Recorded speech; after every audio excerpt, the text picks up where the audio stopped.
पिछली बार भूल गया था। ठीक है, तो लास्ट क्लास में हमने देखा था हाइबरनेट का बेसिक कॉन्फ़िगरेशन कि कैसे हम लोग एंटिटी बनाते हैं और एक सिंपल कर्ड ऑपरेशन करना, एक जनरल हाइबरनेट की यूज करके जनरल कॉन्सेप्ट हम लोग कैसे पूरा कर्ड ऑपरेशन परफॉर्म कर सकते हैं। तो कुछ ऑब्जेक्ट हमने देखा था, कॉन्फ़िगरेशन का ऑब्जेक्ट हमें चाहिए, सेशन फैक्ट्री चाहिए, ये दोनों वन टाइम चाहिए। कॉन्फ़िगरेशन के अंदर दो तरह की कॉन्फ़िगरेशन करते हैं, एक डीबी लेवल कॉन्फ़िगरेशन और एक एंटिटी लेवल कॉन्फ़िगरेशन। एंटिटी में हम बताते कौन कौन सी हमारी क्लासेस एंटिटी को पॉइंट कर रही हैं, और डीबी लेवल कॉन्फ़िगरेशन में डीबी से related user name, password, URL, dialect which is most important, जो स्पेसिफिक डेटाबेस के अकॉर्डिंग आपकी एसक्यूएल बनाता है। और आफ्टर दैट हमने देखा था कि सेशन फैक्ट्री से हम हर बार जब भी हम अपना काम करेंगे तो सेशन गेट करेंगे एंड बिगिन ट्रांजैक्शन करके, ट्रांजैक्शन के लिए हमें ट्रांजैक्शन की डिपेंडेंसी चाहिए, जकार्ता ट्रांजैक्शन एपीआई, और उसके बाद हम कट ऑपरेशन परफॉर्म करेंगे। तो डेटा सेव करने के लिए परसिस्ट मेथड था। अपडेट करने के लिए हम क्या करते थे, गेट करते थे, पहले फेच करते थे डेटा आईडी के बेस पे, आइडेंटिफायर होता है याद रखना, वो हमेशा आईडी पे चलता है, गेट मेथड। और आफ्टर दैट जो चेंजेस करेंगे देन उसे कमिट करेंगे या परसिस्ट करेंगे, और डिलीट ऑपरेशन भी कर सकते हैं। तो ये बेसिक ऑपरेशन हमने देखा था। मैंने आपको आप लोग को असाइनमेंट दिया था, ये किया है, ट्राई किया?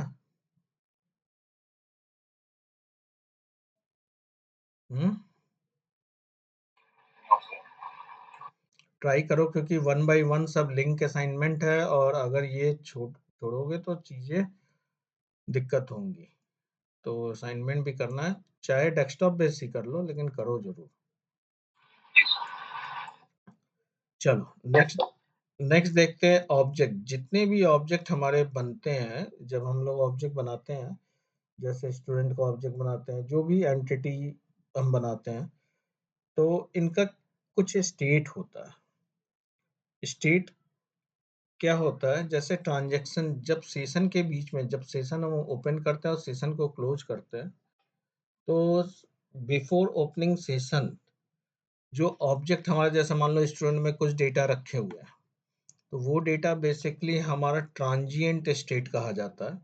वो सेशन से अटैच नहीं होता, हाइबरनेट के ट्रांजैक्शन साइकिल से अटैच नहीं होता है। तो ट्रांजिएंट डेटा कभी भी परसिस्ट नहीं हो सकता डायरेक्ट। जब भी परसिस्ट करना होगा, मतलब डेटाबेस से हाइबरनेट का इंटरेक्शन करना है, चाहे गेट करो या सेव करो, अपडेट करो, कुछ भी करो, तो हमारी ऑब्जेक्ट जो है ट्रांजिएंट से परसिस्टेंट स्टेट में आनी चाहिए। वो तब आती है जब हम सेशन से ओपन करते हैं, उस ऑब्जेक्ट को अटैच करते हैं। जैसे आप परसिस्ट मेथड कॉल करते हो तब भी वो अटैच हो जाता है, और जब तक सेशन क्लोज नहीं करोगे, वो ऑब्जेक्ट में जो भी चेंजेस करोगे वो डेटाबेस में जाएगा, सारा चेंजेस जाएगा। ठीक है, लेकिन एक बार सेशन, जो लोकल सेशन होता है, उसको अगर क्लोज कर दिए, फिर वो ऑब्जेक्ट आपका डिटैच हो जाता है। इट मीन जब नया हम न्यू करके कोई ऑब्जेक्ट बनाते हैं, तो वो ट्रांजिएंट स्टेट होता है। जब भी ये सेव मेथड दिया हुआ है, अब जो है परसिस्ट ये सब यूज होता है, ये सब डेप्रिकेट हो गया। तो परसिस्ट जब हम करते हैं या गेट करते हैं, तो वो आपकी परसिस्टेंट स्टेट में आता है, यानी सेशन की साइकिल में आ रहा है, और जैसे ही सेशन डॉट क्लोज करेंगे वो डिटैच हो जाएगा। तो डिटैच और ट्रांजिएंट ऑब्जेक्ट को हम अगर चाहेंगे कि हाइबरनेट में डायरेक्ट वर्क कर ले, तो वो नहीं कर सकते। ठीक है, उसको परसिस्टेंट स्टेट में लाना होगा, या गेट करना होगा या परसिस्ट करना होगा, तभी हम काम कर सकते हैं। तो ये हमेशा ध्यान रखना। तो सेव ऑपरेशन से भी परसिस्टेंट में जाता है, यानी परसिस्ट मेथड से, और गेट करोगे, फेच करोगे, तब भी वो परसिस्टेंट स्टेट में आ जाता है। इसलिए देखो, अपडेट की साइकिल चलाते हैं तो हम लोग पहले गेट करते हैं आइडेंटिफायर से, यानी वो परसिस्टेंट स्टेट में आता है तब चेंजेस करता है। तो वो चेंजेस को हाइबरनेट डेटाबेस में रिफ्लेक्ट करता है और सेशन क्लोज करते ही फिर एंटिटी डिटैच हो जाती है। तो डिटैच एंटिटी की कभी-कभी आपको एक्सेप्शन आएगी तो आप समझना कि वो परसिस्टेंट साइकिल में नहीं है। इसीलिए डिटैच एंटिटी की प्रॉब्लम आती है। तो ये 3 स्टेट के बारे में मैंने यहाँ पे बताया।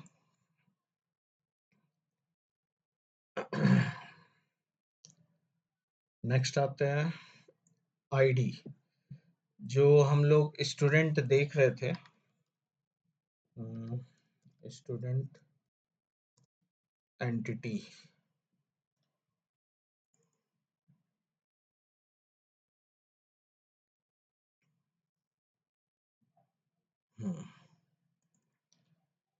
ये जो स्टूडेंट एंटिटी हम देखे थे, यहाँ पे बताया था कि अ, यही स्टूडेंट एंटिटी था? नहीं, स्टूडेंट नहीं था ना, कोई और था। क्या नाम था? कुछ याद है नाम? कौन सा था एग्जाम्पल में? अच्छा, कॉन्टैक्ट था। ठीक है,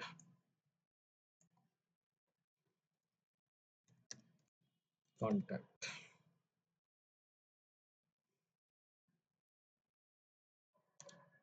तो ये कॉन्टैक्ट आप देखे थे, यहाँ पे जनरेटेड टाइप मैंने बताया था, जनरेटेड वैल्यू और स्ट्रैटेजी। आईडी के लिए हमेशा प्राइमरी की होना चाहिए अगर एट एंटिटी आप लगाते हो तो।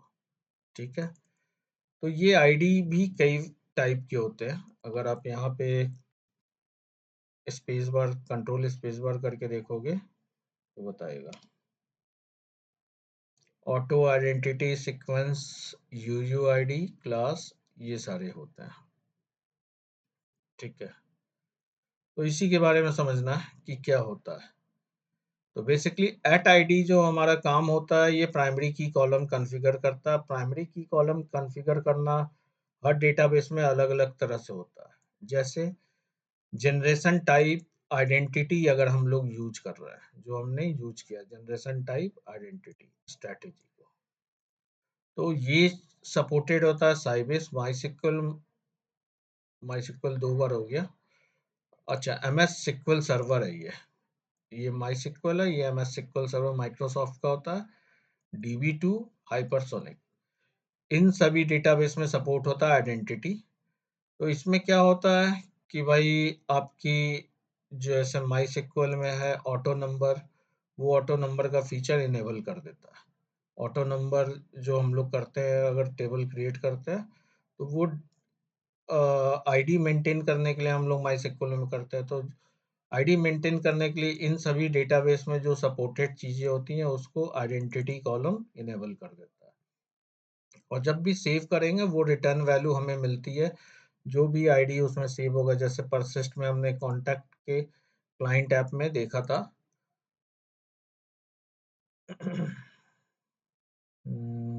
Contact client app, simple contact client app. जब हम लोग परसिस्ट कर रहे थे क्रिएट कॉन्टैक्ट, यहाँ पे ये देखो परसिस्ट किए और ट्रांजेक्शन कमिट किए, कॉन्टैक्ट डॉट गेट आईडी, यानी आईडी वो यहाँ पे ले आया जैसे ही परसिस्ट किया, तभी हम उसकी गेट आईडी निकाल पा रहे हैं। तो डेटाबेस में जो आईडी उसने बनाया वो आईडी हमें रिटर्न करता है। तो इसको कॉन्फ़िगर कैसे करते हैं? आईडी के नीचे ऐड जनरेटेड वैल्यू और स्ट्रैटेजी बताते हैं कौन सी स्ट्रैटेजी हम यूज करेंगे। तो जनरेशन टाइप आइडेंटिटी का सिंपल यूज क्या है? माइस्क्ल में हमारा ऑटो नंबर इनेबल कर देता है। Auto number by default database में इसको इनेबल कर देगा। क्लियर है ये?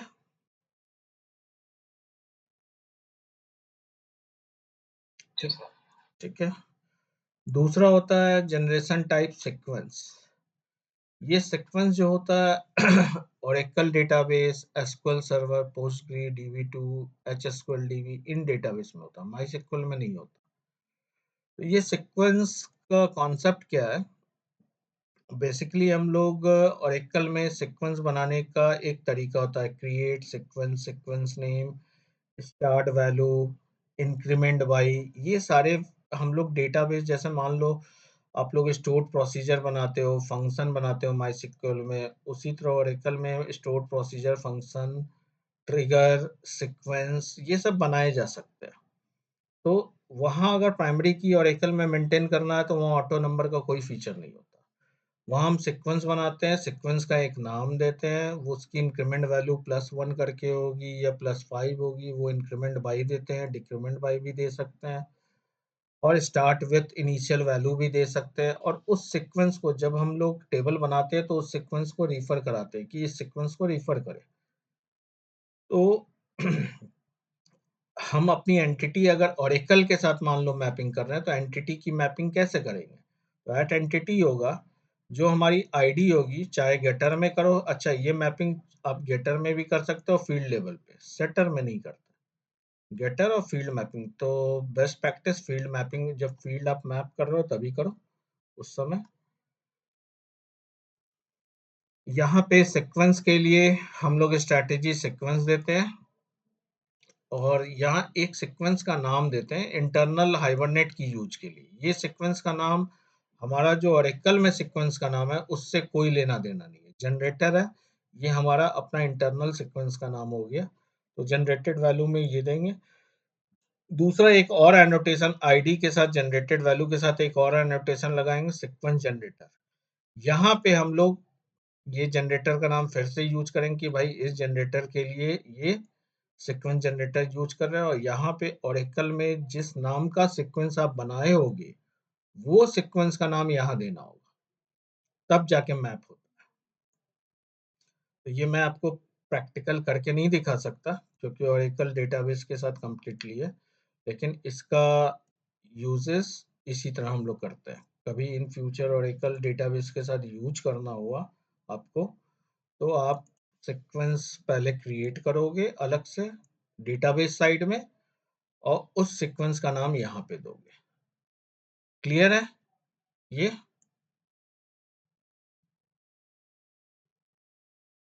सीक्वेंस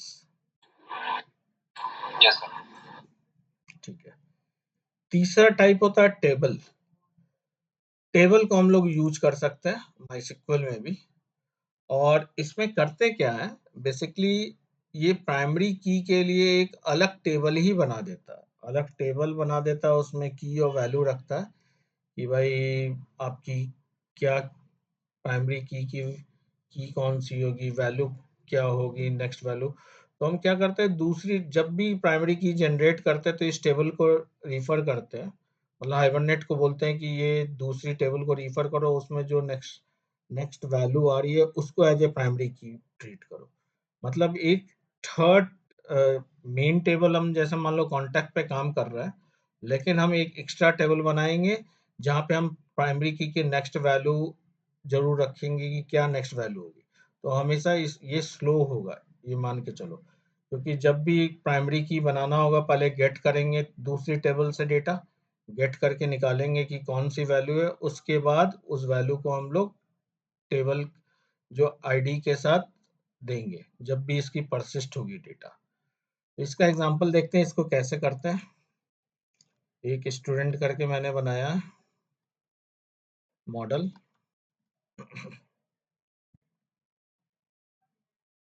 और इसका हाइबरनेट यूटिल में वही कॉन्फ़िगरेशन होगा।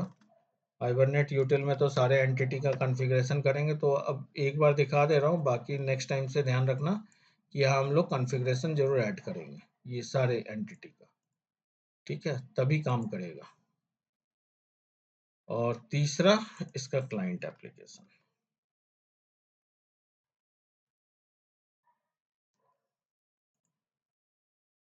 तो मेन है मैपिंग कैसे करते हैं, ओआर मैपिंग समझना है। तो यहाँ भी एंटिटी हमने बनाया और एंटिटी बनाने के बाद ये देखो पूरी मैपिंग के लिए इस तरह देते हैं। पहले एट आईडी तो यूज करोगे, वो तो हर जगह यूज करना है, और जनरेटेड वैल्यू भी यूज किए जिसमें स्ट्रैटेजी में हमने बताया टेबल यूज कर रहा है, लेकिन एक जनरेटर का नाम देंगे। जैसे हम सीक्वेंस में जनरेटर का नाम दे रहे थे, जैसे मान लो यहाँ जनरेटेड वैल्यू में जनरेटर का नाम दिए SEQ जेन, तो यहाँ जनरेटर का नाम हम डिफाइन किए थे। ठीक है, तो उसको यूज किए। तो उसी तरह जनरेटर का नाम दिए स्टूडेंट पी के जन। तो इस जनरेटर के बेस पे ये टेबल जनरेटर पे जाएगा और देखेगा क्या स्ट्रैटेजी है। तो इसने देखा एक टेबल जनरेट करना है जिसका जनरेटर का नाम ये हुआ। ये तो सिंपल जन हाइबरनेट के रेफरेंस के लिए नेम है। अब उसके बाद देखेगा कि कौन सी टेबल बनानी है। तो जनरेटेड पीके अंडरस्कोर वैल्यू करके एक टेबल है, वो बननी है।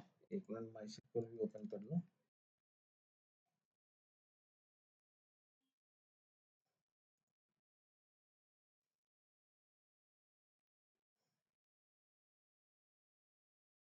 ये देखो, जब ये चलाऊंगा एग्जांपल, मान लो अभी इसको फिलहाल डिलीट कर देता है। लेट्स सपोज इसको ड्रॉप कर दिया, ठीक है। और इसके बाद मान लो स्टूडेंट को भी ड्रॉप कर देते, स्टूडेंट की है तो फिलहाल, ठीक है। तो हमने क्या बताया यहाँ पे, टेबल किस नाम से बनाओ, इस नाम से बनाओ। प्राइमरी की कॉलम कौन सा होगा जिसमें की का नाम होगा, तो हमने कॉलम का नाम बताया ये। उस कॉलम की वैल्यू क्या होगी, मतलब की का नाम क्या होगा, स्टूडेंट पी के एलोकेशन रेफ, मतलब मल्टीपल टेबल का रेफरेंस रख सकते हैं। ऐसा नहीं है एक ही टेबल स्टूडेंट के लिए रख रहा है, दूसरे टेबल के लिए भी रख सकते हैं, तीसरे टेबल के लिए भी रख सकते हैं। एक ही जनरेटर टेबल हम बना सकते हैं मल्टीपल टेबल की प्राइमरी की को मेंटेन करने के लिए। और एलोकेटेड वैल्यूज बताया कि क्या वैल्यू वो रखेगा जो हमें प्राइमरी की जनरेट करते समय यूज करनी है। वो वैल्यू एक्चुअली इस कॉलम में स्टोर होगी। तो यहाँ दो कॉलम हो गए, ये और ये कॉलम नेम होगा। तो दो कॉलम का ये टेबल बनेगा जनरेटेड पी के वैल्यूज, जिसमें से एक रो होगा जिसमें प्राइमरी की वाले में ये वैल्यू होगी, और एलोकेटेड वैल्यूज में अब स्टार्टिंग में अगर चला रहा है तो इनिशियल वैल्यू 100 होगी। अगर जितना आप इनिशियल वैल्यू कुछ भी दे सकते हो। और एलोकेटेड साइज कितने कितने साइज आपको एलोकेट करनी है वो आप बता सकते हो यहाँ। तो हम बोलते हैं डिफ़ॉल्ट 0 ही दे दिए कि भाई हमें कोई एलोकेट नहीं करना, सीक्वेंस में इंक्रीज करना है, एक एक करके इंक्रीज करें। तो अब देखो यहाँ मैंने क्या किया, क्रिएट स्टूडेंट का 5 बार काम किया। एक अमित के लिए, अभिषेक, राहुल, संजीव, सौरभ, 5 स्टूडेंट मैं क्रिएट कर रहा हूँ। तो स्टूडेंट एंटिटी को अगर ध्यान से देखो तो बस नेम है और कुछ भी नहीं है इस एंटिटी में, एक आईडी या एक नेम है। तो हमने नेम पास किया और बाकी वही कॉमन जो हमने क्रिएट वाला काम था वो लिखा हुआ है यहाँ, जो स्टूडेंट में लिखे थे क्रिएट स्टूडेंट, और 5 बार बस कॉल किया।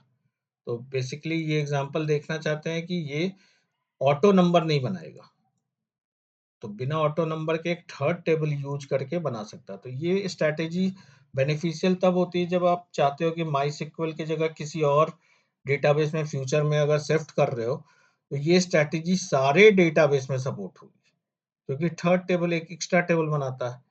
तो इसका एसक्यूएल क्वेरी देखो इंटरनल क्या फायर कर रहा है। अरे यार, ये क्रिएट टेबल इतने सारे, पहले एक जनरेटेड टेबल पीके बनाया, स्टूडेंट के लिए फायर किया, फिर उसके बाद सेलेक्ट करके लाता है कि भाई इस कॉलम में क्या वैल्यू है, ताकि प्राइमरी की जनरेट करना है। उसके बाद उसे पता चल गया क्या वैल्यू है, तो फिर उसे अपडेट भी करेगा नेक्स्ट वैल्यू के लिए उसी टेबल को। फिर इंसर्ट फायर करता है स्टूडेंट में, और पांच पांच रिकॉर्ड है तो 5 इंसर्ट। हर बार इंसर्ट से पहले देखो सेलेक्ट और अपडेट चला रहा है। ये देखो डिमेरिट है कि एक्स्ट्रा एसक्यूएल चल रही है। फिर इंसर्ट चलाया, तीसरा इंसर्ट, सेलेक्ट अपडेट, फिर इंसर्ट, मतलब 2 क्वेरी एक्स्ट्रा चलाता है हर इंसर्ट के लिए। तो इसका यही है, स्लो प्रोसेस होगा बट ये हर डेटाबेस सपोर्ट करेगा, ये बेनिफिट होगी। तो देख रहे हो, एक छोटा सा आईडी के लिए इतने सारे एसक्यूएल इसने फायर किया। अब अगर डेटाबेस साइट चलते हैं देखने के लिए इसको, तो स्टूडेंट बना, स्टूडेंट में आपका डेटा आया, आईडी, नेम, और स्टूडेंट का स्ट्रक्चर भी देखते हैं। तो यहाँ देखो, ऑटो नंबर इनेबल नहीं किया, प्राइमरी की है, नॉट नल है, लेकिन ऑटो नंबर नहीं किया क्योंकि हमने स्ट्रैटेजी में टेबल दिया हुआ है, आइडेंटिटी नहीं यूज किया। अब टेबल जैसे ही दे दिए तो हाइबरनेट को पता है कि एक थर्ड टेबल से यूज करना है। तो टेबल का नाम, अब देखो 2 कॉलम का नाम मैंने बताया था ना यहाँ कोड में, कि प्राइमरी की कॉलम का नाम एक ये है पीके टेबल रेफ, सेकंड कॉलम का नाम एलोकेटेड वैल्यूज। अब 5 बार चला तो उसने 5 वैल्यू एलोकेट किया 100। अब देखना होगा स्टूडेंट में कैसे कैसे किया है। 100 1 2 3 4 मतलब जो वैल्यू है उसका नेक्स्ट वैल्यू वो जनरेट करता है, यानी सेलेक्ट करके एक इंक्रीमेंट करता होगा, फिर इसे जाके अपडेट करता होगा। तो सेलेक्ट पहले वो इससे करेगा डेटा, फिर स्टूडेंट के लिए कौन सा रिकॉर्ड करना है वो तो अपना करेगा इंसर्ट, फिर उसके बाद इसे भी अपडेट करेगा, इसलिए हर सेलेक्ट के बाद अपडेट फायर कर रहा है। यहाँ देखोगे तो कंसोल पे हर सेलेक्ट के बाद वो ये सेलेक्ट ऑपरेशन हुआ, फिर अपडेट फायर किया, सेलेक्ट अपडेट। तो इंसर्ट करने से पहले सेलेक्ट और अपडेट हमेशा फायर कर रहा है। क्लियर है? इसमें कोई इनिशियल 100 रखा था। अब जैसे एक बार देखो इनिशियल वैल्यू ये 100 रखा, तो 101 से वो स्टार्ट किया। अब जैसे 105 है, अब जरा दोबारा चला के देखते हैं।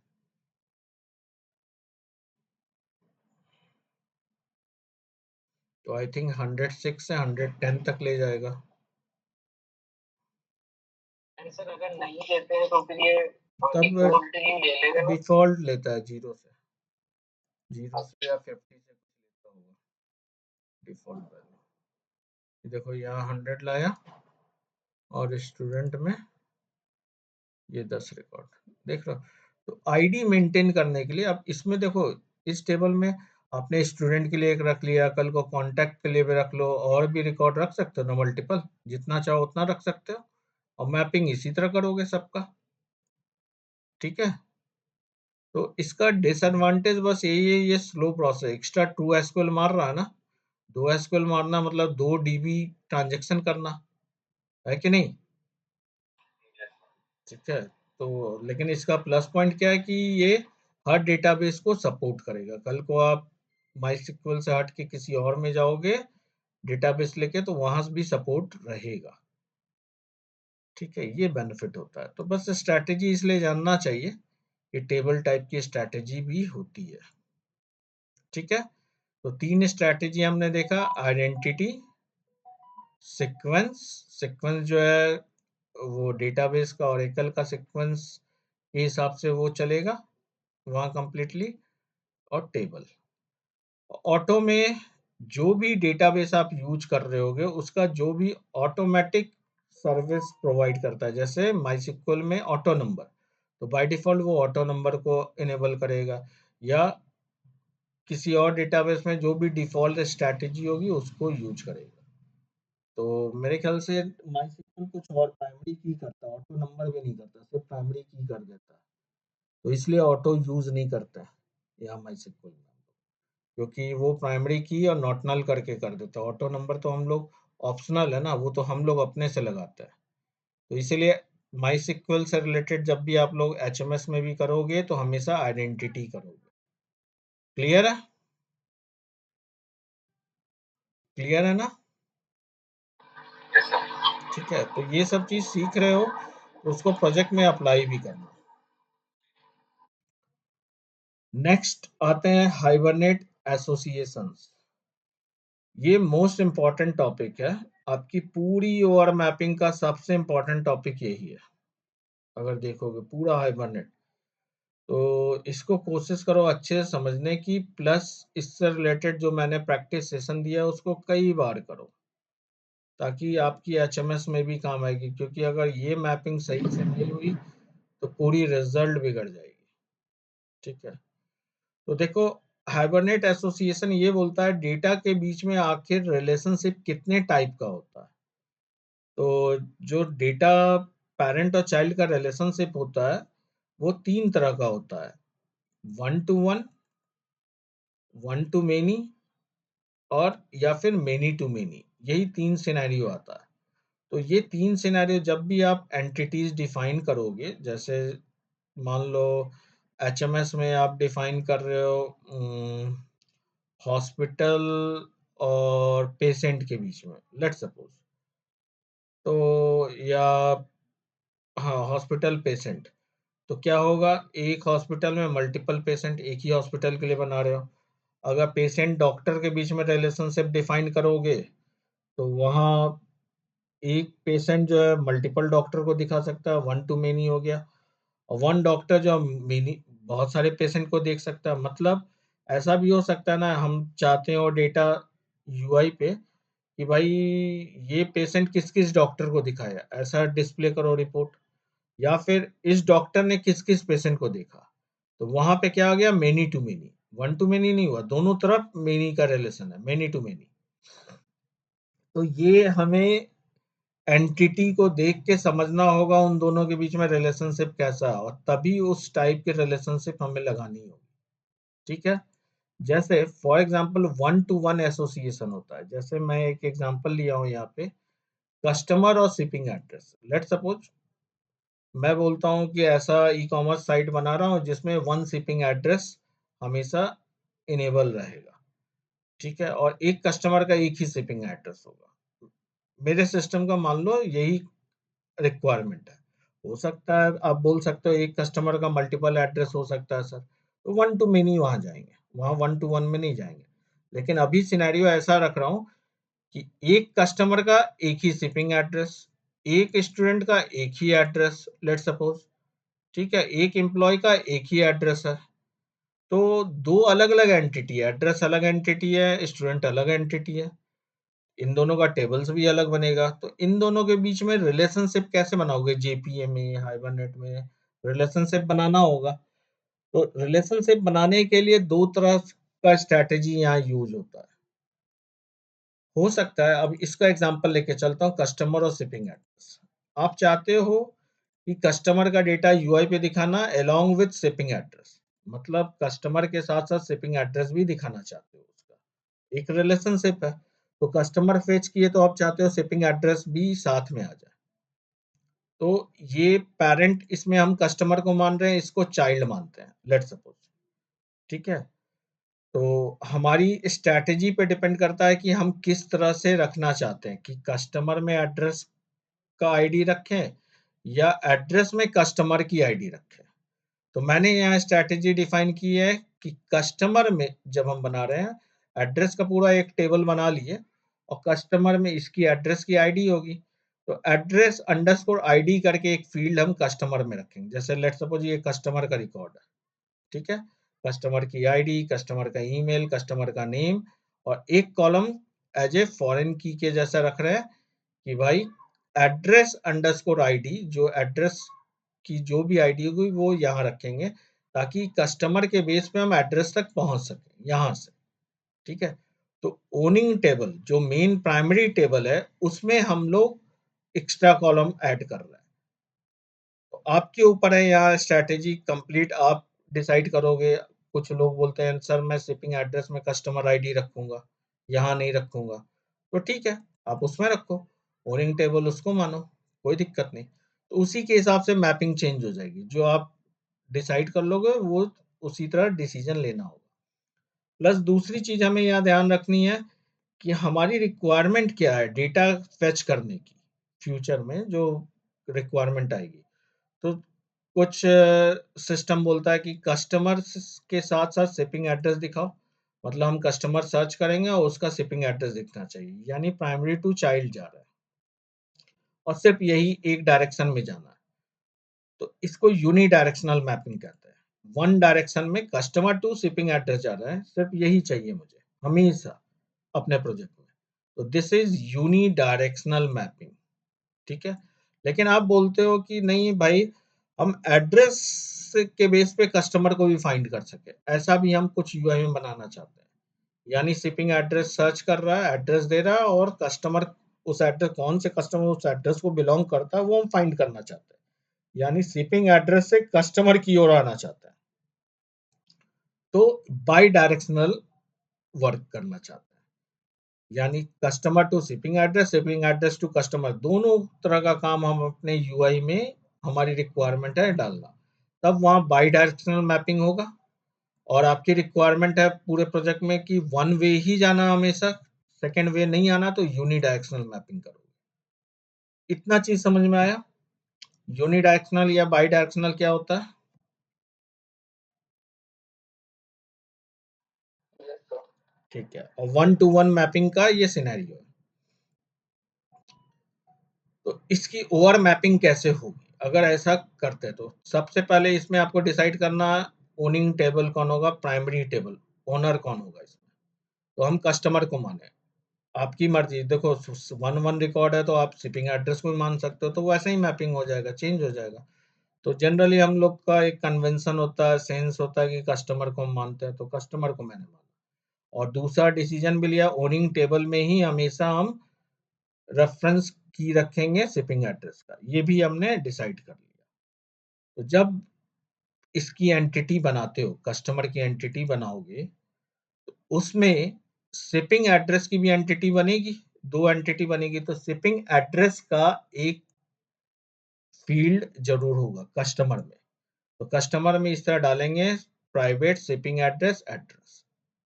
ये कस्टमर टू शिपिंग एड्रेस जाने के लिए हम डाल रहे हैं कस्टमर टेबल में। ध्यान से देखो, कस्टमर टेबल में हम चाहते हैं कस्टमर के बेस पे शिपिंग एड्रेस निकाल सके, तो कस्टमर टेबल में हमें एक शिपिंग एड्रेस की फील्ड डालनी होगी। जैसे कस्टमर का आईडी, नेम, ईमेल होगा, उसी तरह ये एड्रेस आईडी के लिए हमने एक डाला शिपिंग एड्रेस एड्रेस।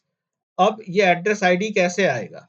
तो एड्रेस आईडी बेसिकली एक फॉरेन की तरह है। तो फॉरेन की का बनाना, जैसे एक एक्स्ट्रा फील्ड बनाना चाहते हो, उसके लिए होता है ज्वाइन कॉलम। ये याद रखना, ज्वाइन कॉलम वहीं लगाओगे जहां आप चाहते हो कि वो फील्ड उस टेबल में दिखे। तो ज्वाइन कॉलम में हम कॉलम का नाम देते हैं कि भाई किस नेम से हमारी कस्टमर टेबल में जाके ये बनेगी कॉलम, तो एड्रेस आईडी नाम से बनेगा। और मैपिंग क्या है कस्टमर और एड्रेस का, ये बताएंगे। तो यहाँ पे बताया वन टू वन है। अब वन टू वन में भी हमने पास किया कैस्केड ऑल। कैस्केड ऑल का मतलब होता है, अगर कस्टमर सेव होगा तो शिपिंग एड्रेस का भी डेटा शिपिंग एड्रेस में आ जाएगा। कस्टमर डिलीट होगा तो शिपिंग एड्रेस भी एसोसिएटेड शिपिंग एड्रेस डिलीट हो जाएगा। ठीक है, कस्टमर में कुछ भी चेंजेज होंगे, शिपिंग एड्रेस में भी चेंज हो जाएगा। तो ये कैस्केड ऑल हमने लगाया। इतना चीज समझ में आया आपको? पहले ओवर मैपिंग, ये यूनिडायरेक्शनल के लिए अभी बताया हूं, customer to shipping address. Clear है?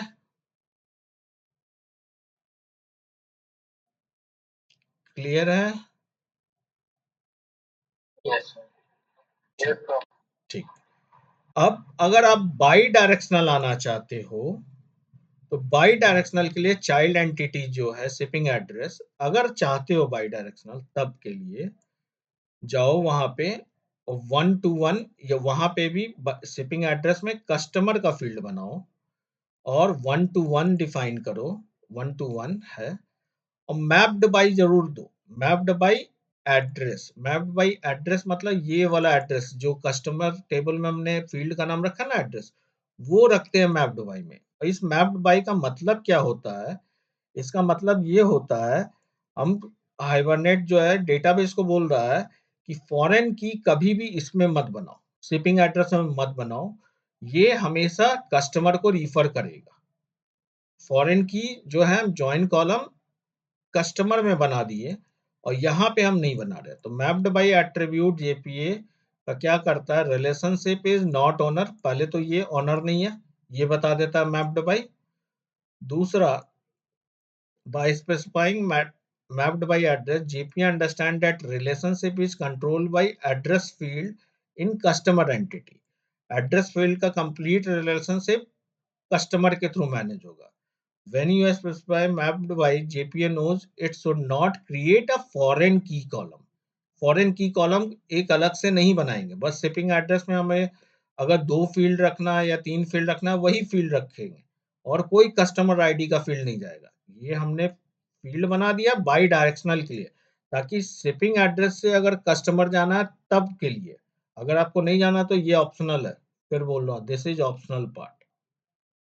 ठीक है, तो एग्जाम्पल में चले, देखते हैं।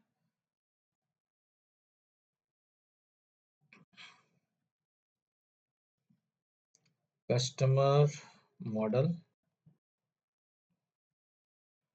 दूसरा है शिपिंग एड्रेस,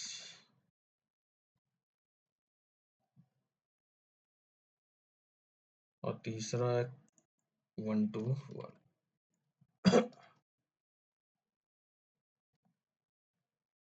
ठीक है, तो पहला हम लोग ये देखते हैं कस्टमर टेबल। तो एट एंटिटी है ही, at ID, generated value, identity ये तो नॉर्मल है, नेम, ईमेल है, और हमने एक शिपिंग एड्रेस का यहाँ डाला, जो शिपिंग एड्रेस रिलेशनशिप में आएगा कस्टमर में।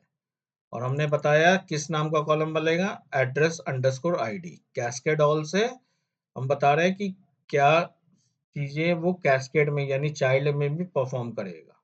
ठीक है, सिर्फ कैस्केड परसिस्ट करके होता है तो सिर्फ परसिस्ट वाले ऑपरेशन में ही करेगा, अदर ऑपरेशन में करेगा ही नहीं।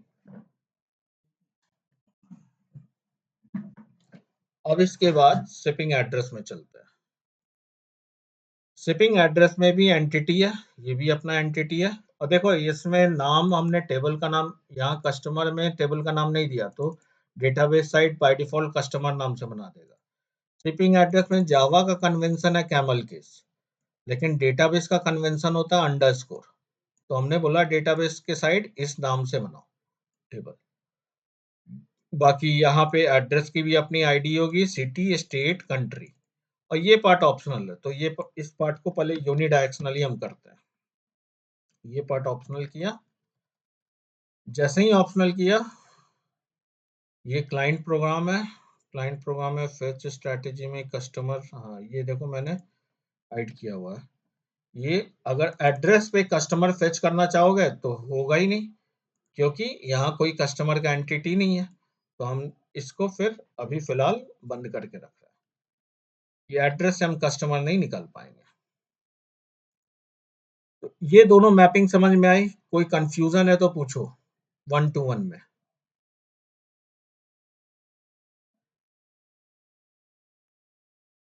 1 to 1 में ये दोनों मैपिंग में कोई कंफ्यूजन है तो पूछो, कोई कंफ्यूजन?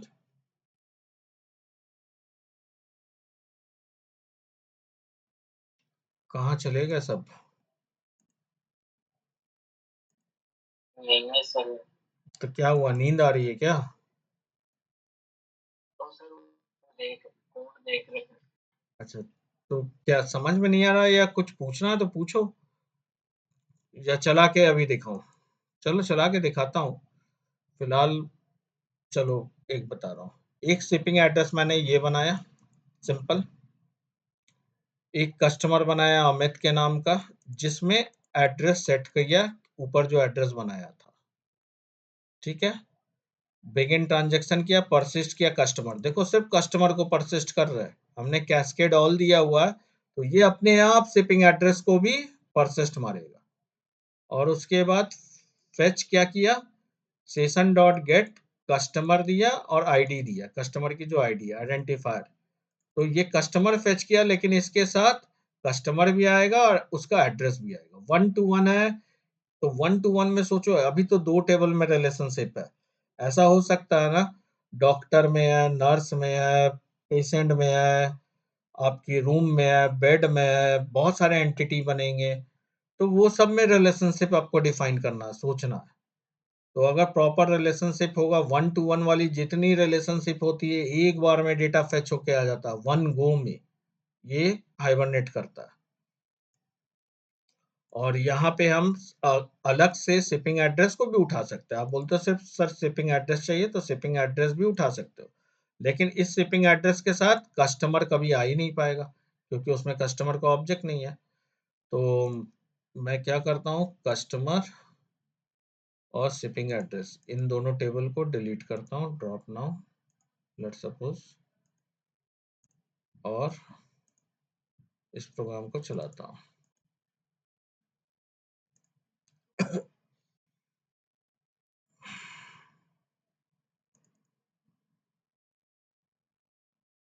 तो देखो एसक्यूएल क्वेरी पहले कस्टमर क्रिएट किया, क्योंकि टेबल मैंने डिलीट कर दिया था, अगर बना रहा था तब नहीं करता। शिपिंग एड्रेस भी क्रिएट किया।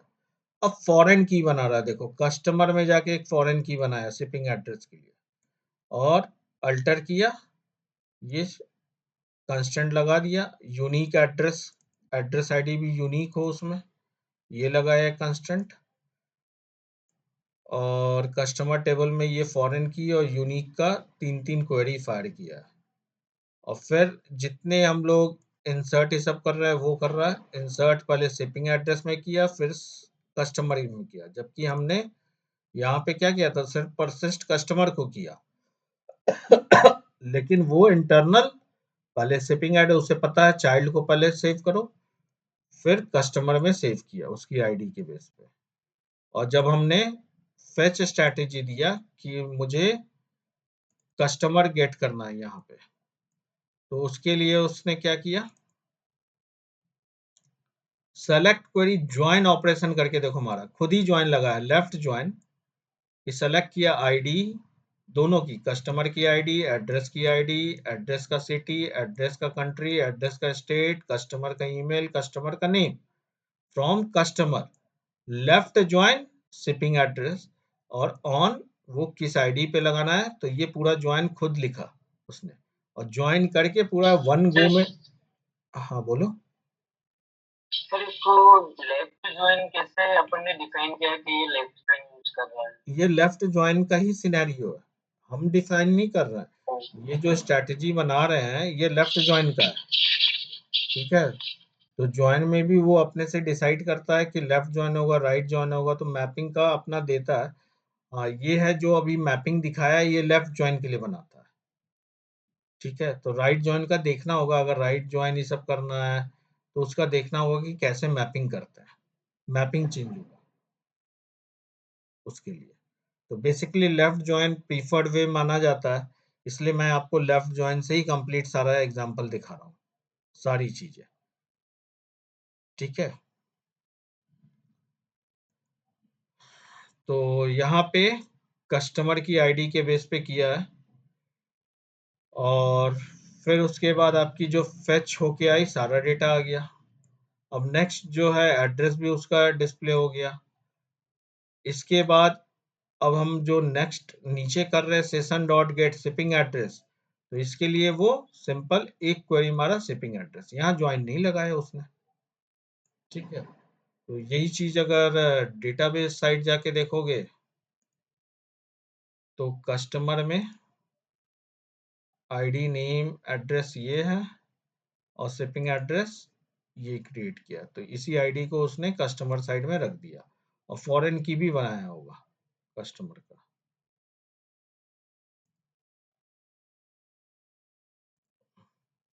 ये ऑटो नंबर एड्रेस आईडी को यूनिक बनाया, और फॉरेन की बनाया, फॉरेन की किस फील्ड पे, एड्रेस आईडी पे बना दिया कस्टमर साइड। तो ये सारे काम खुद से हाइबरनेट अपने आप कर रहा है।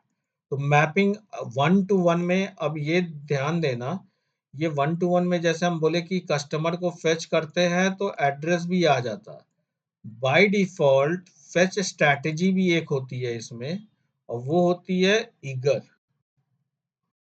Fetch strategy, fetch type dot eager. ये मैंने लगाया नहीं है, ये डिफॉल्ट होता है। ईगर दो टाइप के स्ट्रैटेजी होती है फेच टाइप, ईगर और लेजी।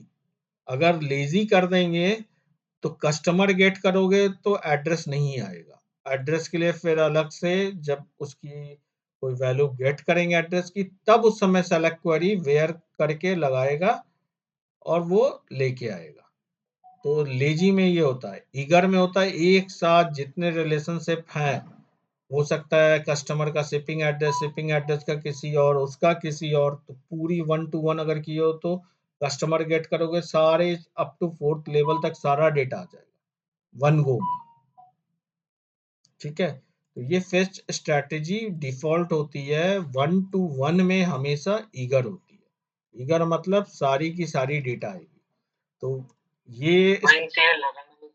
हाँ ये लगाना नहीं पड़ता, ठीक है, आप चाहते हो नहीं आए डेटा तब लेजी लगाओ, लेकिन 1 टू 1 डेटा में ईगर इसलिए हम लोग चलते लेके क्योंकि एक-एक डेटा आ रहा है। भाई एक रिकॉर्ड पे हज़ारों रिकॉर्ड आए 1 टू मेनी में, वहाँ पे प्रॉब्लम है हमें, तो वहाँ हम नहीं लगाना चाहेंगे क्योंकि एक साथ बहुत सारा डेटा आएगा तो नेटवर्क पे उतना डेटा ट्रैवर्स करने में स्लो हमें टाइम लगेगा, तो हम स्लो चाहेंगे, हो सकता है पेजिनेशन अप्लाई करना चाहें, कई सारे स्ट्रैटेजी करें। तो 1 टू 1 में कोई दिक्कत नहीं है।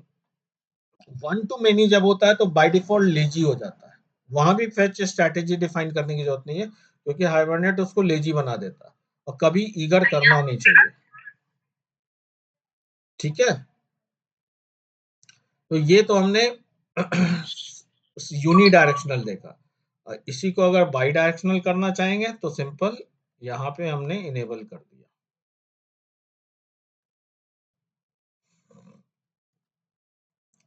मेन हाइबरनेट स्पेसिफिक 1 टू 1 ये हुआ।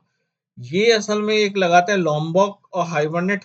लॉम्बॉक का ना बहुत सारे टूल के साथ थोड़ा वो आता है, कॉन्ट्राडिक्ट आता है बहुत सारे टूल, क्योंकि लॉम्बॉक जो है बहुत सारे कोड ज़बरदस्ती इंजेक्ट करता है अपने से।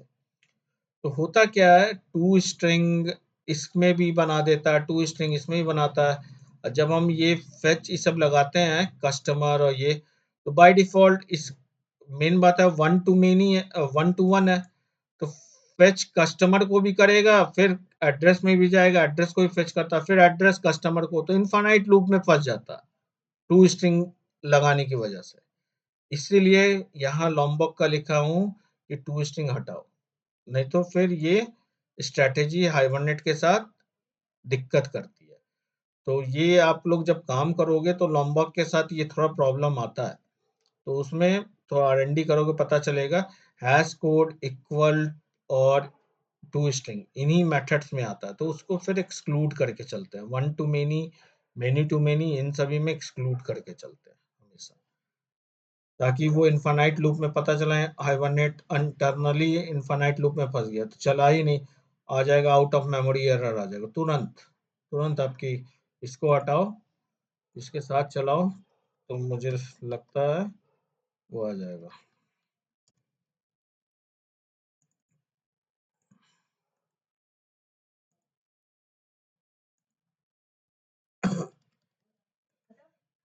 नहीं है,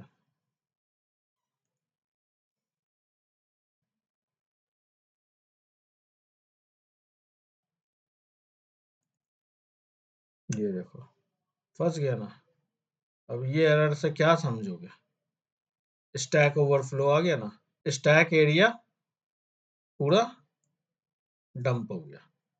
तो कस्टमर शिपिंग एड्रेस कस्टमर दोनों एक दूसरे को कॉल करने के लिए चला जाता है, तो लूप में फंस जाता है उस केस में।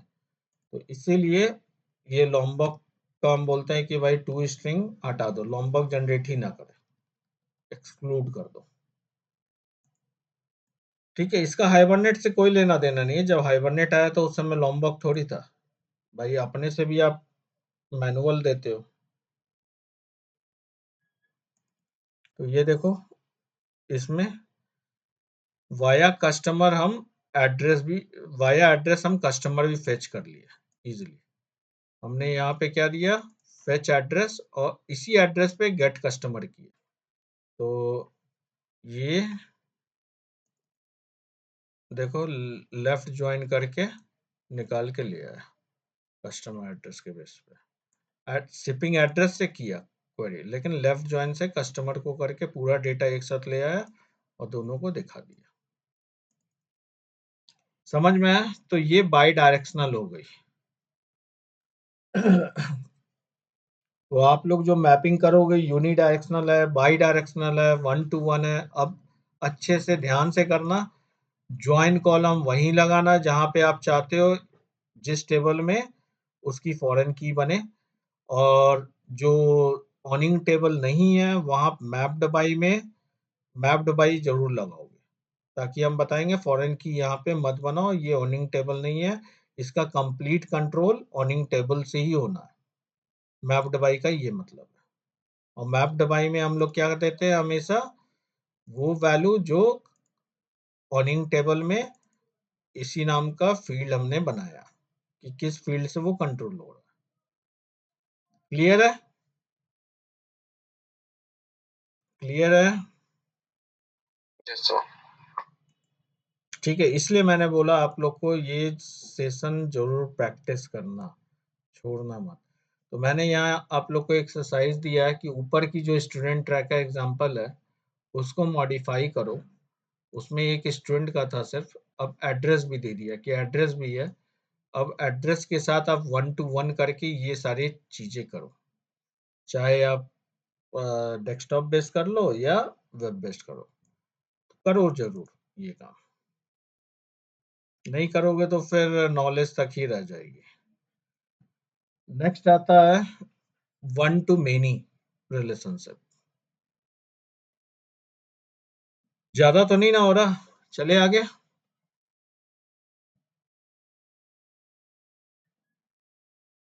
हाँ सर, ये तो बता दो। ठीक है। यस।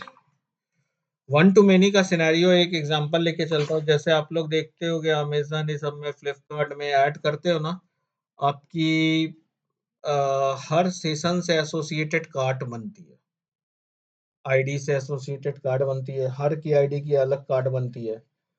तो इस तरह समझ लो एक सेशन पे एक कार्ट में मल्टीपल आइटम ऐड करते हो, ठीक है? तो ये वन टू मेनी का रिलेशनशिप है, cart and item. One cart belong to multiple item and multiple item belong to one cart. यही है वन टू मेनी का रिलेशनशिप, ठीक है? तो अगर इस तरह से कोई रिलेशनशिप है जहां वन टू मेनी है, तब उसको कैसे डिफाइन किया जाए, ठीक है? हाँ, उसके लिए पहले पेरेंट आपको डिसाइड करना है। यहाँ पे पेरेंट कौन हुआ? कार्ट हुआ। चाइल्ड कौन सा हुआ? आइटम्स हुआ। तो parent side one to many हमने दिया। अब यहाँ पे ध्यान देना, हम फॉरेन की जो बना रहे हैं, कार्ट में ना बना के आइटम्स में बनाएंगे, क्योंकि यहाँ मल्टीपल डेटा होगा। तो हम चाहेंगे कार्ट आईडी यहाँ बने। जैसे मेन कार्ट टेबल में मान लो कार्ट आईडी और नेम है, और आइटम टेबल में आइटम आईडी और नेम है, तो कार्ट आईडी यहाँ पे बने। तो वन टू मेनी रिलेशनशिप हो, लेकिन यहाँ पे कार्ट आईडी बने। तो ज्वाइन कॉलम किसके साइड होगा? कार्ट के साइड या आइटम के साइड? बताओ आप लोग। ज्वाइन कॉलम किस साइड रखना चाहिए? एनोटेशन कार्ट के साइड या आइटम के साइड? ज्वाइन कॉलम का क्या काम है?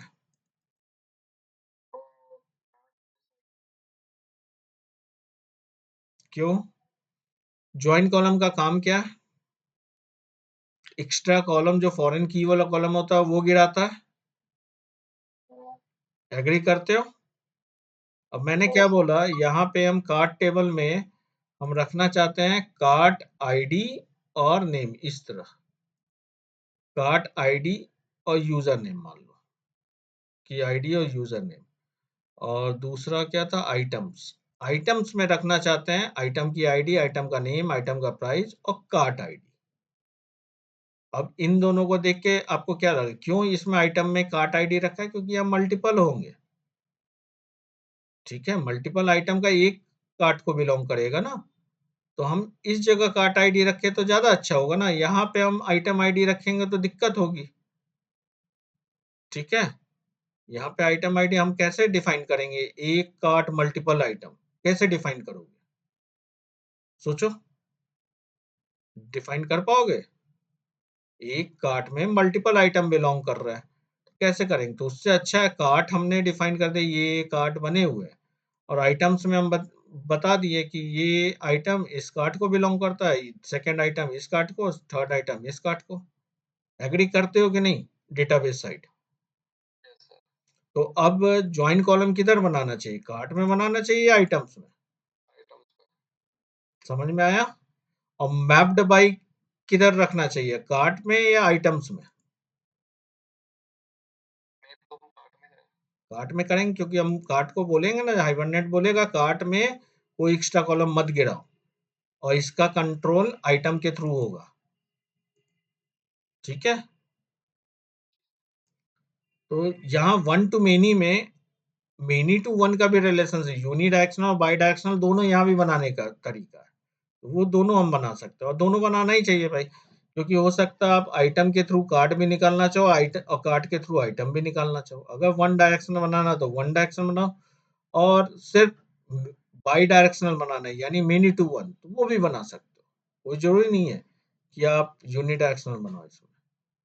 ठीक है, तो कार्ट में हमने क्या किया, वन टू मेनी बताया, मैप्ड बाई, ये कार्ट, ये नाम क्या है, जो कार्ट एंटिटी होगी, जैसे नीचे कार्ट एंटिटी होगी, कार्ट एंटिटी है, इसका नाम जो है वेरिएबल का नाम वही मैप्ड बाई में हमने रखा, प्लस कैस्केड ऑल ये दिया, फेच स्ट्रैटेजी लेजी, गलती से भी ईगर नहीं करना वन टू मेनी और मेनी टू वन में।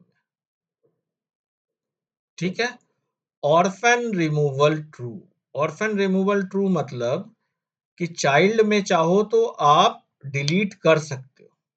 जैसे मान लो एक कार्ट में 5 आइटम है, आप बोलते हो तीसरे आइटम को डिलीट करना है, तब ये अलाउ करेगा ऑर्फन रिन्यूअल ट्रू, नहीं तो अलाउ ही नहीं करेगा कार्ट आइटम्स को डिलीट करना। ठीक है, वन टू मेनी ये good, if you want item can be removed when cart is deleted, और ये भी है when item are explicitly removed, अगर एक्सप्लिसिटली भी रिमूव कर सकते हैं, प्लस अगर कार्ट रिमूव हुआ, हम चाहते हैं सारे आइटम डिलीट हो जाए, तो अगर कार्ट रिमूव होगा तो भाई आइटम की कोई जरूरत रहेगी, तो वो अपने आप डिलीट हो जाए, तो वो ऑर्फन रिमूवल ट्रू की है। तो एक एक एट्रीब्यूट का मतलब जानना होगा इसमें, एक एक एट्रीब्यूट का क्यों यूज कर रहा है। ठीक है, बाकी टू स्ट्रिंग एक्सक्लूड ये तो लॉम्बॉक का है, इक्वल हैश कोड भी एक्सक्लूड किया। अब ये देखो, हमें कार्ट के साइड में मल्टीपल आइटम रखनी थी, तो भाई आइटम्स जो होगी यूनिक होगी, तो सेट यूज किया, यहाँ कलेक्शन आ गया तो उन पिक्चर में।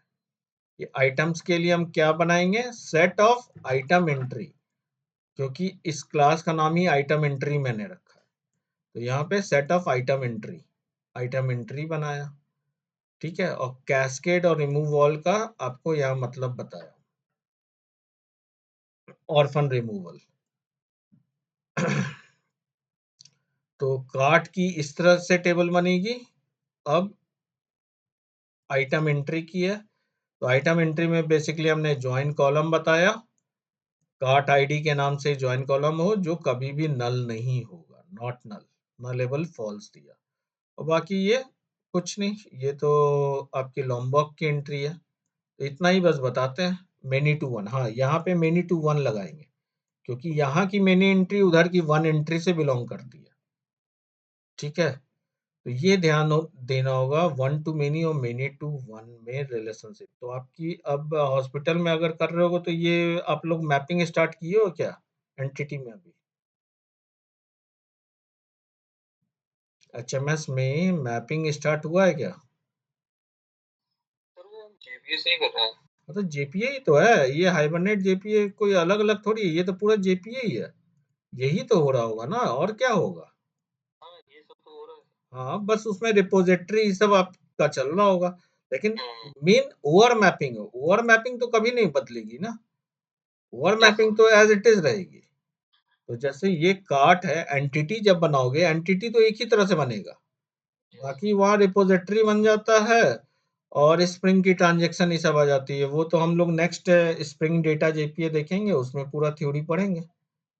ठीक है, तो ये इंडिविजुअल हाइबरनेट करा रहा हूँ इसलिए, लेकिन ओवर मैपिंग जो ये दोनों एंटिटी की मैपिंग है, ये चाहे कुछ भी पढ़ लो, ये तो एक ही जैसी रहेगी, ये अलग नहीं होती है, और यही सबसे मोस्ट इंपॉर्टेंट मैपिंग है। तो वहां भी वही पूछ रहा हूँ, वन टू मेनी सब कर तो रहे होगे ना ये सब, कि नहीं कर रहे हो? नहीं सर अभी तो ये तो नहीं कर रहे, वन अभी to many many to many. अभी स्टार्ट नहीं हुई है एंटिटी? नहीं नहीं सर। अच्छा ठीक है, जब स्टार्ट होगी तो आप लोग ये ध्यान देना, अच्छी बात है, मैं स्टार्ट में ही बता रहा हूँ। तो यहाँ पे एंटिटी बनाया, कार्ड बनाया, आईडी स्ट्रैटेजी वही है कार्ड की, एक फील्ड यूजर नेम डाल दिया। अब वन टू मेनी ये डिफाइन किया, जिसमें हमने मैप दबाई, cascade, fetch, orphan removal. Orphan removal क्यों लगा रहे हैं? ताकि चाइल्ड टेबल से भी एंट्री एक्सप्लिसिटली अलाउ करे। अगर इसको नहीं लगाओगे तो चाइल्ड टेबल, आप चाहोगे आइटम्स को डिलीट करना, बिना कार्ट को डिलीट किए हुए नहीं अलाउ करेगा, कैस्केड ऑल की वजह से। ठीक है, तो ऑर्फन रिमूवल इसलिए ट्रू की है। और यहाँ आइटम एंट्री कर दिया। एक बार आइटम एंट्री भी देखते हैं। आइटम एंट्री में भी एट एंटिटी है और टेबल का नाम आइटम्स रख दिया। बाकी इसमें ID, name, price, mini to one, join column, यही है। अब सर, हाँ बोलो। इसमें लेजी अपन ने इसलिए यूज किया क्योंकि राइट साइड से कर रहा है। नहीं, लेजी इसलिए यूज किया है वन टू मेनी। जैसे मान लो इसका, आप कार्ट का डेटा को फेच करोगे क्लाइंट में, तो हम नहीं चाहते कार्ट का डेटा के साथ पूरा अपने आप आइटम आ जाए, जब तक हमें अच्छा। रिक्वायरमेंट ना हो। तो वो सेलेक्ट क्वेरी तब तक फायर नहीं करेगा हाइबरनेट। ओके, लेजी का मतलब ये है, ईगर का मतलब भूखा है, ईगर है। वहां वन टू वन था, सब आ जाए।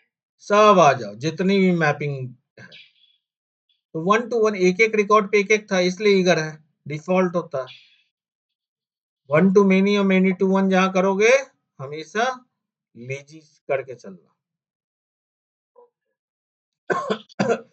अब एक चीज याद रखना, वन टू मेनी ये सब जहां करते हो, जैसे मान लो कार्ट में आप आइटम, तो हम अपना खुद का आ, वो यूटिलिटी मेथड भी बनाते हैं कार्ट में, कि आइटम ऐड करना है तो हम नहीं चाहेंगे कि इसको आइटम को गेट करें फिर उसमें ऐड। एक तरीका है, इसका गेटर कॉल करो और फिर ऐड आइटम कॉल करो।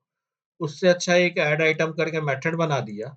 हमने बोला इसमें आइटम आएगी, तो अल्टीमेटली आइटम को किस में ऐड करना है, इसी आइटम में, तो उसी में ऐड कर दिया बस, और सेट कार्ट किया। ठीक है, कि वो आइटम इस कार्ट को बिलोंग करता है। फिर वही उसी तरह रिमूव का भी यूटिलिटी मेथड बना दिया, ताकि हम डायरेक्ट इन मेथड को कॉल करें, ऐड आइटम, रिमूव आइटम, इस तरह अपनी यूटिलिटी मेथड। और इक्वल हैश कोड अगर डिफाइन करना है, कर दिया अपना।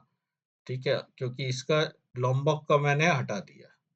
तो ये इक्वल हैश कोड जरूरी होता है जब one to many, many to one करो, क्योंकि आप जब कंपैरिजन करते हो तो आप बताते हो कि किस चीज को आप, जैसे दो कार्ट है, दो कार्ट में दोनों कार्ट पे किस चीज पे आप मानोगे दोनों इक्वल है या नहीं है।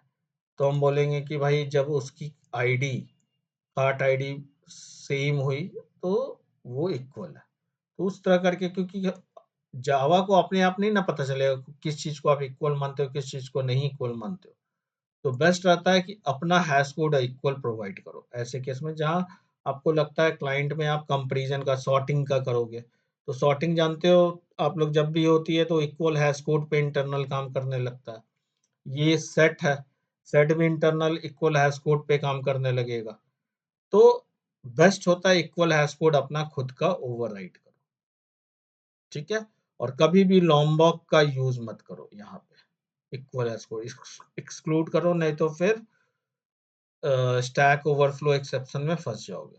तो मैंने यहाँ भी लगाया और यहाँ भी लगाया, ताकि सर्कुलर डिपेंडेंसी से बचे। और यहाँ पे आइटम एंट्री का भी एक कंस्ट्रक्टर बनाया, कि मान लो आइटम बना रहे हैं तो इस कंस्ट्रक्टर के थ्रू बनाएंगे। ठीक है, मुझे नहीं चाहिए ऑल आर्गुमेंट का कंस्ट्रक्टर, तो मैंने हटा दिया, नो आर्ग ही चाहिए प्लस अपना खुद का कंस्ट्रक्टर चाहिए। ठीक है, तो कोई हार्ड एंड फास्ट नहीं है कि हर चीज आप लॉम्बॉक का यूज करो। जितना जरूरत है उतना यूज करो, जो नहीं जरूरत है मत यूज करो। ठीक है, इसके बाद क्लाइंट प्रोग्राम में आते हैं।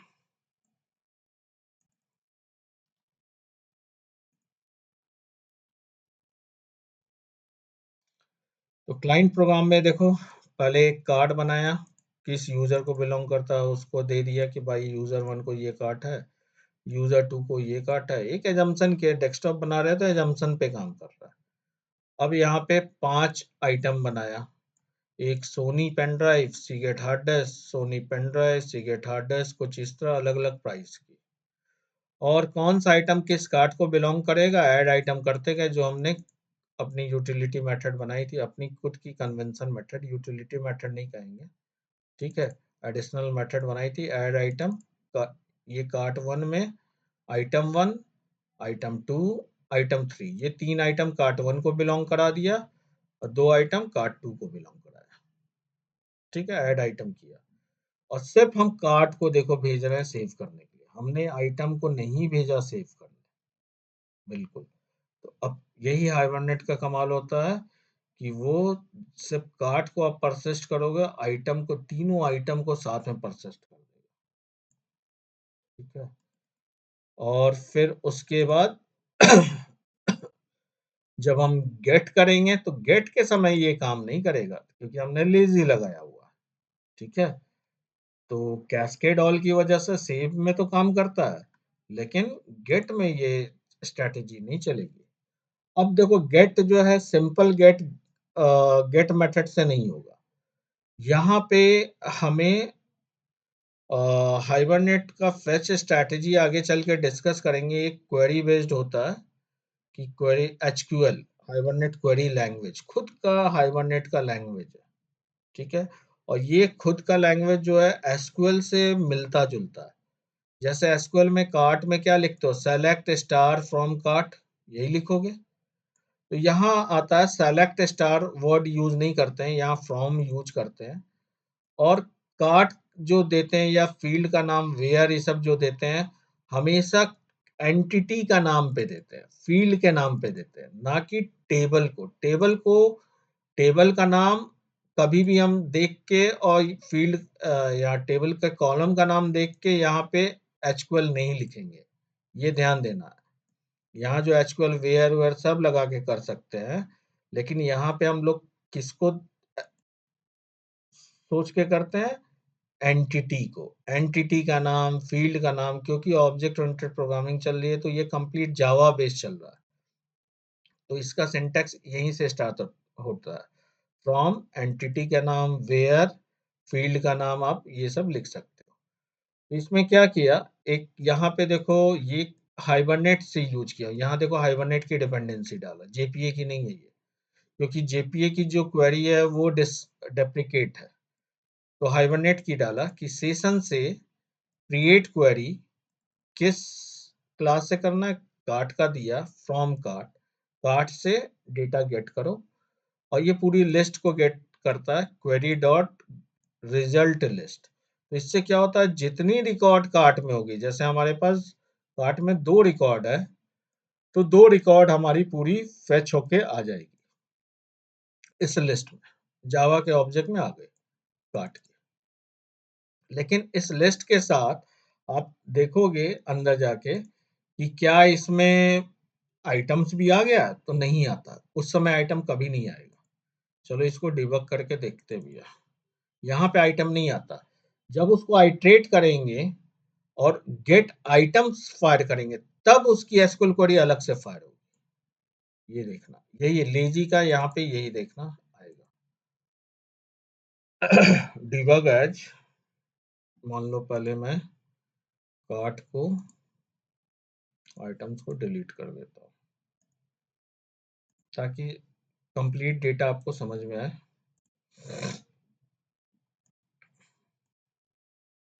डिबग एज फ्रॉम किया,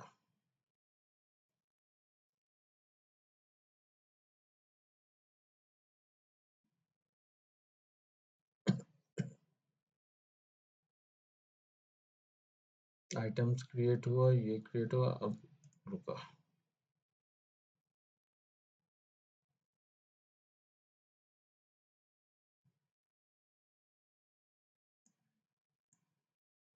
F6, तो F6 किया। अब देखो इसको जरा खोल के देखते हैं।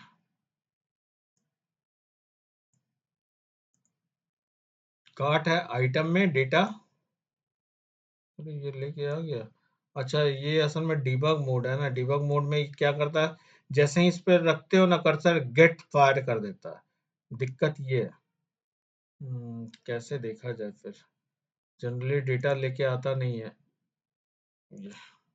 ये देख रहे हो अभी अच्छा फिर से दिखाता हूँ। ये देखो, ध्यान से देखना। वो असल में जैसे ही गेट करोगे ना, कार्ड डॉट गेट, वो उस पे क्लिक कर दिए, वो इस गेट को फायर कर दे रहा था। अदरवाइज वो डेटा होता नहीं है उसमें, वो ब्लैंक रहती है।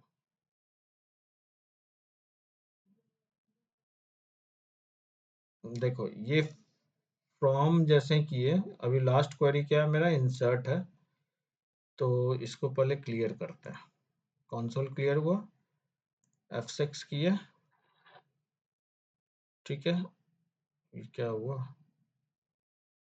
तो F6 किए तो देखो सिंपल क्या ये ला रहा है, कोई ज्वाइन लगाया, कोई ज्वाइन नहीं ना लगा, सिंपल बोला कार्ट से डेटा लेके आओ, यानी आइटम आया ही नहीं इसके पास, ठीक है, ये कार्ट का डेटा है, चार चार डेटा क्यों आ गया।